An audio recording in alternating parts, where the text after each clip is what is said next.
Baiklah, kita masuk ke bahan penjelasan tentang hidden curriculum. Hidden curriculum yang dibuat oleh Surya Anjani saya sendiri. Nah, kita masuk ke pengertian hidden secara bahasa atau secara perkata lebih tepatnya.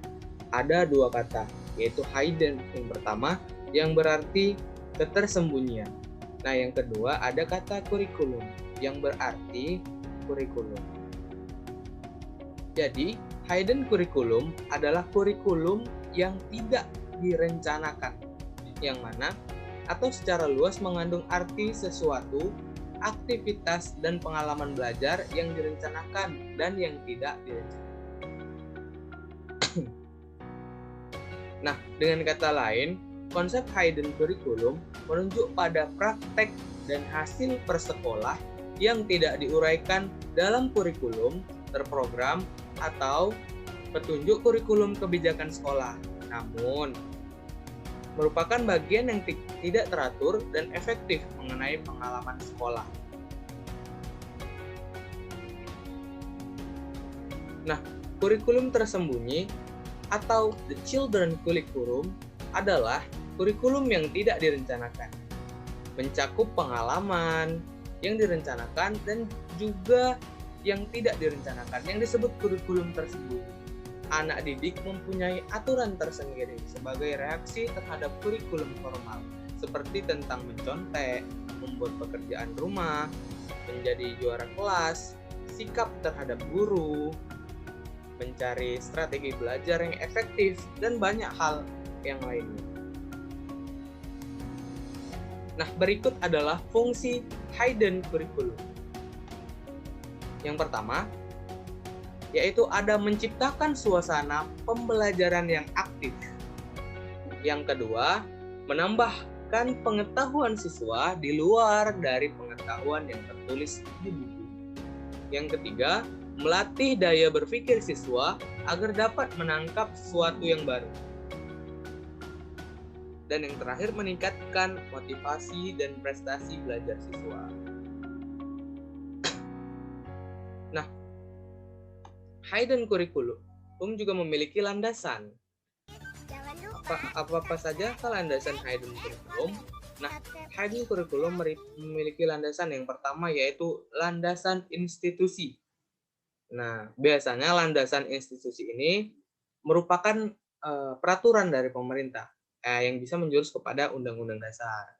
Nah, pada landasan institusi, tujuan pendidikan nasional, Undang-Undang Sikdiknas nomor 20 tahun 2003 yang berbunyi, pendidikan nasional berfungsi mengembangkan kemampuan dan membentuk watak serta peradaban bangsa yang bermartabat dalam rangka mencerdaskan kehidupan bangsa, bertujuan untuk berkembangnya potensi peserta didik agar menjadi manusia yang beriman dan bertakwa kepada Tuhan Yang Maha Esa, berakhlak mulia, sehat, berilmu, cakap, kreatif, dan mandiri, dan menjadi warga negara yang demokratis serta bertanggung jawab.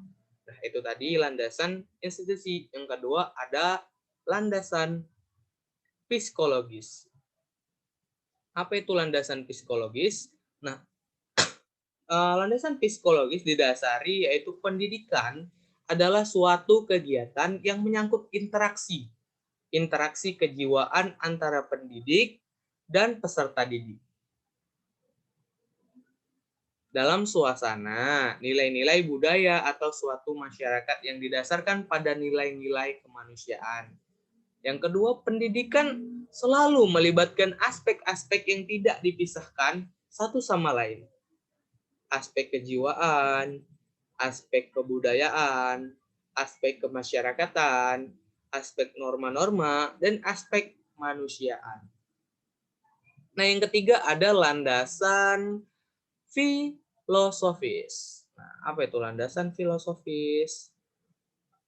Landasan filosofis yang itu didasari adanya filosofis pendidikan nasional yang mana pendidikan nasional Indonesia mempunyai tanggung jawab untuk mengembangkan segala potensi peserta didik dengan tujuan menghasilkan peserta didik yang memegang nilai-nilai luhur yang diwariskan generasi selanjutnya.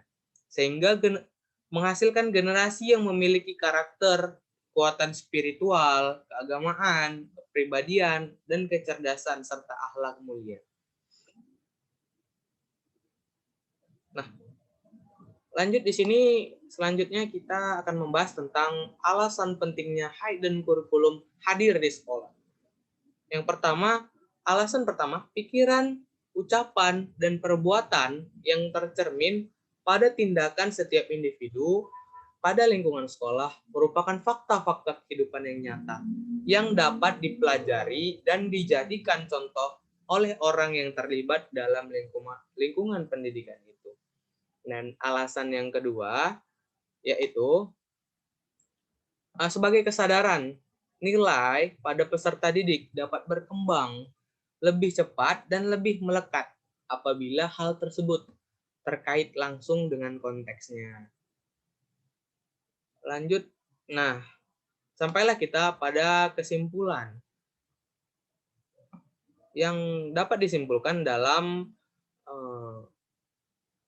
presentasi saya pada kali ini, yaitu hidden curriculum menunjukkan kepada segala sesuatu yang dapat berpengaruh di dalam berlangsungnya pengajaran dan pendidikan, yang mungkin meningkatkan atau mendorong ataupun bahkan melemahkan usaha pencapaian tujuan pendidikan. Dengan kata lain, konsep hidden curriculum menunjukkan pada praktek dan hasil persekolah yang tidak diuraikan dalam kurikulum, terprogram, atau petunjuk kurikulum kebijakan sekolah.